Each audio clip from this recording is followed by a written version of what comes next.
The next performer coming to the stage asked me to introduce her as a yoga instructor.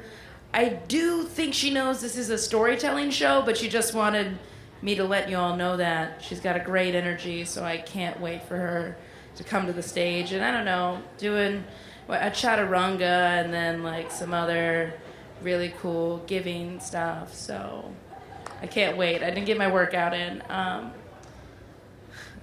Please help me welcome to the stage Joyelle Johnson.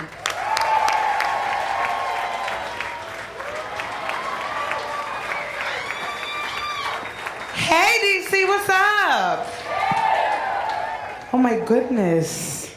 I came from the megabus to here. I'm so happy to be here. Awkward is sitting on a table in a megabus facing a stranger you don't want to talk to for 4 hours. I was like, don't look at me. Don't make any eye contact. I got pregnant the classy way, people. On the floor of a handicapped bathroom on an Amtrak train. Say what?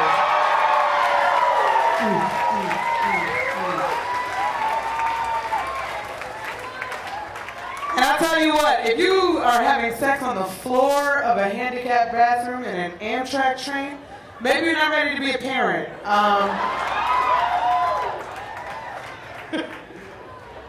Really? Everybody who gets pregnant should have a parent? Should be a parent? Are you kidding me? My parents shouldn't have been parents. My deadbeat dad let me know that. He told me, these were specific words from his mouth. He said, I told your mother to have an abortion. What do you want from me? Glad you guys are laughing at that. Took me 5 years of therapy to laugh at that. Thousands of dollars. My deadbeat dad was a doctor. Yeah, sprinkle a little Laurie seasoning salt on that one. What? Deadbeat dad is a doctor? That's like being the prettiest, skinniest girl at fat camp. It's just not. He was an OBGYN. Oh yeah. Oh, y'all ain't ready. Guess what his specialty was? Abortions. Oh yes, my dad was one of the premier abortionists in New Jersey. He was a black doctor in the 50s, so that means he got a lot of poontang. Black doctors in the 50s didn't even matter what you looked like. You looked like Schmeagol from Lord of the Rings. You got all the vagina. So he was having sex with everybody, his patients. And in his defense, he knew who had what.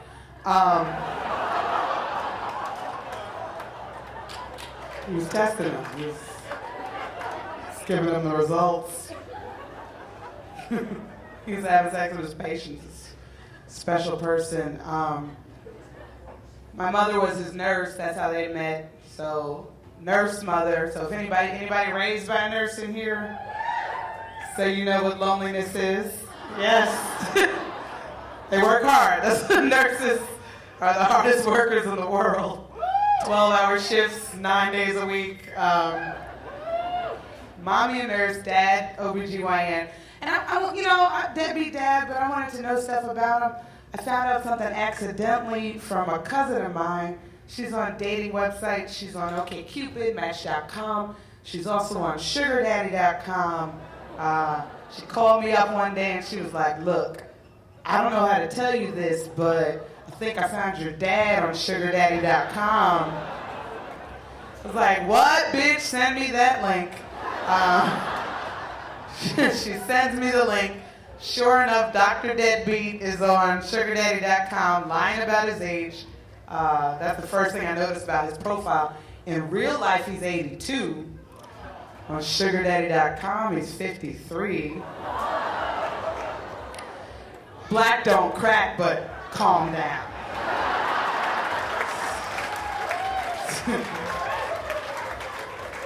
I think the jig is up when you suggest a 4 p.m. date at Denny's.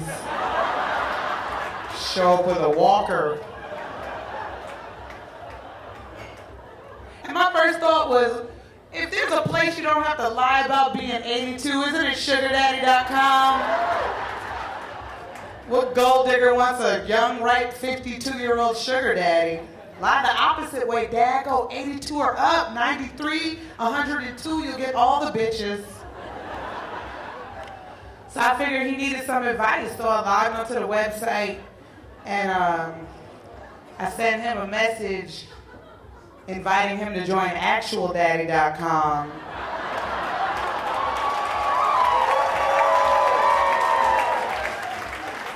It's almost as if you guys are on Molly or something. It's just too happy.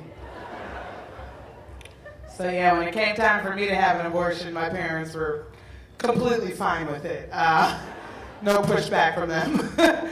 My mother, and it's funny, I got pregnant in college. I was in college, and I was on the trip. I went to college in Boston. I'm from New Jersey.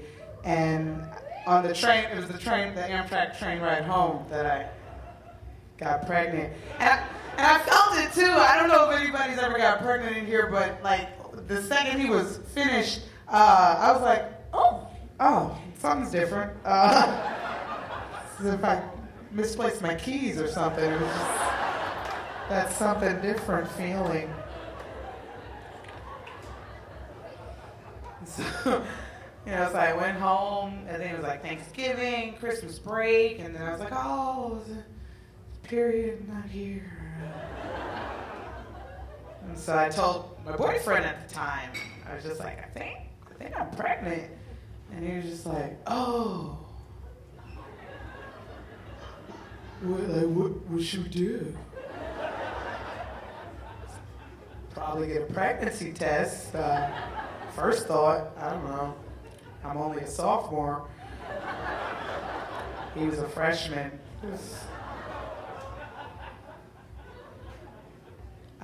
So I got the pregnancy test, realized I was pregnant. And then I had told my mother. My mother is one of the great, she's a labor and delivery nurse all my life. So if there's a person you could go to about being pregnant, it's her. So it's just like, Ma, I'm pregnant. What do you want to, what should I do? And sweetest words came out of her mouth. She was just like, do you want me to raise it? Like, she completely was just like, if you want to finish college, I will raise your baby. And I was like, I can't do that to you, So she was like, well, you want to have an abortion? I was like, I don't want to have an abortion. Like, that's the thing that I hate about being against abortion is as if people want it, like, oh, yay, abortion. I want to have an abortion. No, but that was my option. So I was like, okay, let's have an abortion. And luckily, my mom pulled some strings for me. She called, like, I think this was the doctor she used to have sex with or something. Like, she called him up. She was like, look, okay. I'm not taking her to Planned Parenthood. We're going to have a fancy one. I was fancy. I got put to sleep for mine, bitches. Say word. Knocked me all the way out. And the doctor knew me for when I was a baby because my mother, like doctors, nurses, I've known them since my whole life. Actually, I didn't start having sex until college because my mother would take me to work with her on labor and delivery floor, like at night. She was a single mother, so sometimes I had to go to work with her, and I would be in the room, and she'd be like, all right, get some sleep. I'm like, there's screaming bitches on either side of me. Why would I be able to sleep right now? So if any of you don't want your children to have sex, take them to a labor and delivery ward at the age of 12. Have them see a C-section and sleep next to a woman in labor. They'll be good. So she took me to the doctor that I'd known my whole entire life. He put me to sleep, and right when I had the IV going, I was about to go under, I'm like sobbing uncontrollably. And he was just like, do you want to do this? And that's when I had the thought in my head. I was just like, I don't want to do this, but I have to do this. I'm not ready to be a parent. And he was just like, okay. And then he pressed whatever button, I went to sleep. And when I woke up, I was alone. My mother was on vacation, and my boyfriend didn't want to come to town because he didn't want his mother to find out. So I had to have the abortion by myself. And my cousin came to pick me up. And yeah, that's my story. And I don't regret it. So yeah. Thank you guys. That's the first time I've ever told that story on stage. Thank you for listening to me.